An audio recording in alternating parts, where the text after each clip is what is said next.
मग तो त्रास इतका भयानक व्हायचा ना की म्हणजे सगळ्यांना माहिती आहे सीईटी वाल्यांना काय त्रास होतो. ते चक्कर आल्यासारखं होणं, डोळे आतमध्ये ओढणं, पोट आतमध्ये ओढणं आणि पडतो काय असं वाटतं. अस्वस्थ म्हणजे तुम्ही काहीच करू शकत नाही काम तुमचं. तर तो सगळा मला गेला पूर्ण. परवाच्या दिवशी माझ्या मित्राचा फोन आला होता. तर त्याला माझा काय स्वभाव आहे की आपल्याला जे चांगलं वाटलं की ते सांगायचं आणि जवळच्या मित्रांना नक्की सांगायचं. मी इकडनं सुरू झालं 5 मिनिटांनंतर म्हणे अरे काय करतो म्हणे, काही करतो, कुठेही जातो आणि काही सांगतो. स्वतः सुरू झालं इकडनं. लगेच डोक्यात लाईट लागला. अरे मॅडमनी म्हटलं होतं की सेट युअर ओन एक्झाम्पल. मग तुला पाहून तुझं वागून तो विचारेल तर त्याला सांगा. तर ते मी शिकलो काल 2 दिवसापूर्वी तसं झालं ते. आणि हे सगळं केल्यानंतर जो एक जडनेस असतो म्हणजे असं वाटायचं खूप हेवी वगैरे, आता सगळं हलकं हलकं वाटतंय.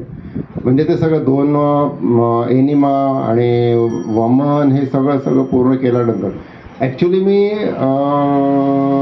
84-85 पासूनच योगाच्या अट्रॅक्शनमध्ये होतो. माझे मामा योगा करायचे, गुपचूप करायचे, एकटे करायचे. मी जायचो तेव्हा 3-4 वेळ बघितलंय. तेव्हा मग मी म्हटलं योगा करायचं आपल्याला.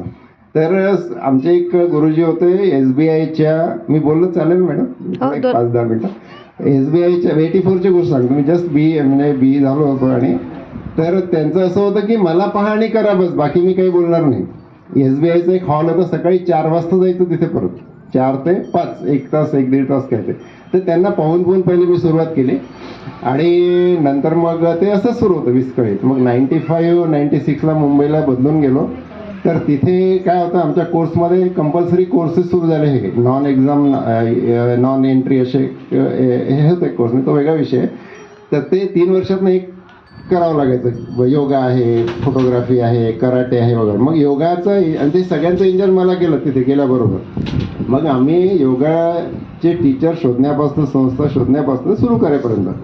तर त्यावेळेस मग मी ते शिकलो व्यवस्थित त्या मुलांसोबत. म्हणजे मी कोऑर्डिनेटर होतो ना. 120 मुली आणि 120 मुलं असं तो कार्यक्रम चालायचा आठवड्यातनं एकदा, असे 3 महिने. तिथनं मग मी व्यवस्थित सुरू केलं शिकणं.